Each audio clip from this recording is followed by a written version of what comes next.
buy a piece of land in Pretoria and put up a shopping center there. Do I want to join them? So I said, right.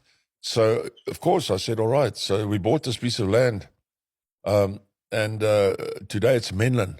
Menlyn? Yes. Mall? Yes. Wow. Yes. Wow. It's massive, eh? Yeah, so we put up Menlyn Mall. And those days, I even brought people from Do you still America. own it? Or like you left that? Pardon? You left that business long ago? Or do you still own it? No. I just put it up. We built it and okay. put it up. Okay. You know what I mean? But I was a shareholder. Wow. It was what, obviously, you know, if in today, we're talking about the early 70s. Yes. When, you know, when Menlyn was sold, I think I got 400,000 rands. Today, I mean, that would be 40 million today. Wow. But I mean, in those days, that was a lot of money. Yeah, you know? yeah. You could buy a house for I don't know, for 15,000 rands. You could buy a house. Yeah. But at any rate, so then I practiced as a consulting engineer, and I was a shareholder of many buildings after that. And, you know, and then in 1980, my wife, who I loved very much, and unfortunately, we separated, and my two boys stayed with me. So I had Elon and Kimball at home with me, and I had to look after them. So I sold my practice to the engineers that worked for me, and I moved on to doing only projects for special clients like Hyperama and ISCO. Yeah. You know, only special projects did I work on after that. Yeah. And so more or less I lived on the shareholdings that I had. You know, we bought a horse farm and everything. And because I was a single parent, so I took my two boys, Elon and Kimball, to school. That's one thing I'm proud of. Yeah. People say, "Are you proud?" I say, I'm very happy that they've done well, Elon and Kimball. But what I'm proud of is I took them to school every day and back for their whole school career. Yeah. You know, in the morning, in the afternoon, in the morning, afternoon. And if you know what that's like, you know, you come back in the afternoon, then you got to go back again for Soccer, sport, and then for extra lessons, and then for this, then for that, then for this. And you're all alone this time? No, I was all alone, but I lived in Sandton I bred horses, you know. So it was very nice. We had a wonderful time at that time. So when does the mine start come? When does that what happen? happened was, that's much later. In about 1985, you may recall that there was a lot of pressure on South Africa to end apartheid. Yes. And as it happened, in my work that I was doing, I knew all these people. P.W. Botha, who was Prime Minister or President, his daughter often stayed with us. And his wife, Elise, often came to our home, you know, to visit. She used to bring flowers to us. She had a very nice home in Pretoria.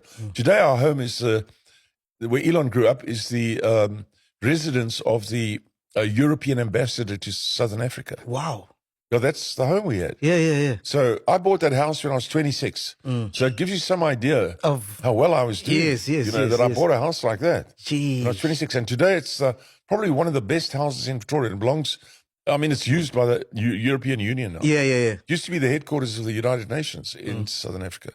Anyway, so in 1985, as I say, I knew a lot of these people. I knew most of the cabinet ministers, and I used to have lunch with them about once a week. You know, sometimes they would invite me to lunch, and I used to argue with them about the circumstances.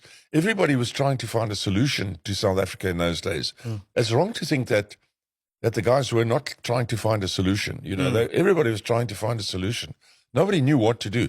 You have to remember what we had in South Africa. We inherited from the European countries. If you look at it, actually, we inherited South Africa from the European countries, Britain and everything. You know, they gave us all the rules. You know. Anyway, so in 85, everybody was trying hard to decide what to do, and so my partner that I had at that time, not in consulting engineering but in property development, he said he can't take it anymore, and he left for America. He went in 81. And anyway, so in 85, P.W. Botha said, he made a speech in Parliament called a speech that was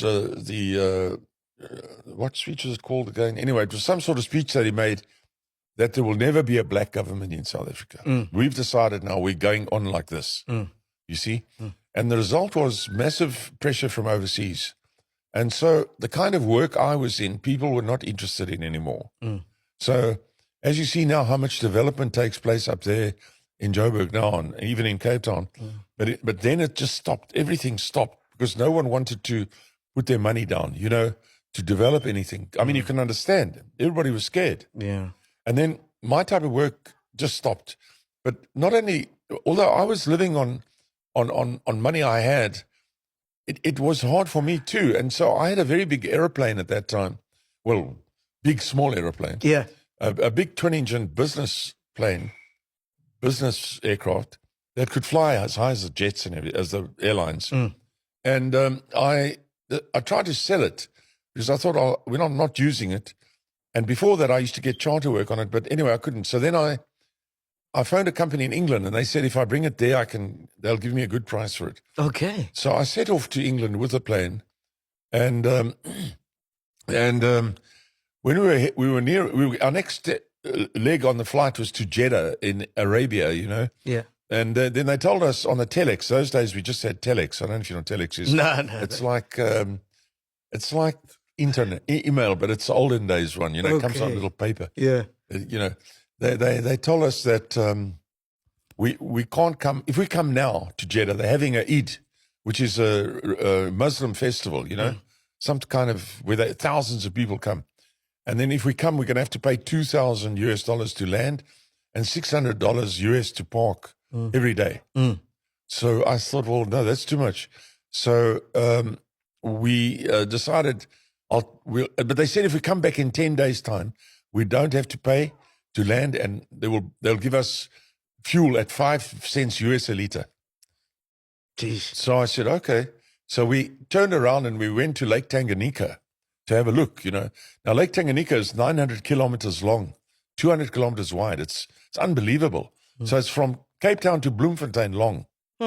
Anyway, so we flew there, and then I landed at a newly built airfield, and I met a company that was registered in Panama, Italians that were building roads, and they'd actually built this airfield as well for the Zambian government. And I told them, they asked me about the plane, and I said, well, I'm going to sell it in England. And then they said, well, if you sell it to us, we'll take it, you see. Okay. So I said, all right, fine. So they paid me the same money.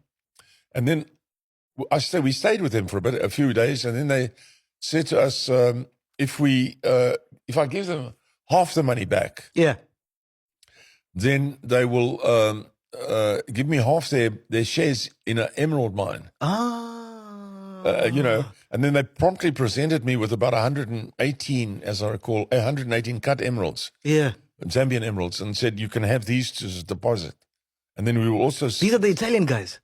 they were giving me that. They said, if I give them half the money back, they will give me these emeralds. They all cut. And then I'd never seen an emerald, actually, before that. And, I knew what an emerald was, but I'd never seen it. And they said they'll give me these, and then they'll give me rough emerald from the mine on a regular basis. So I said, okay, that's fine. So I gave them half the money back, and I took the emeralds, and then I started selling the emeralds when I came back to South Africa.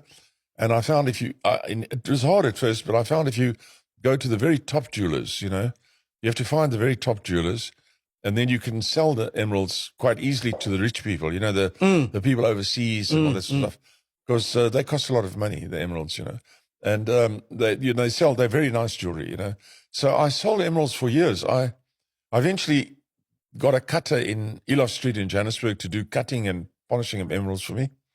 And I sold emeralds everywhere in England, Europe, Germany, That's madness. Eh? Austria, Yeah.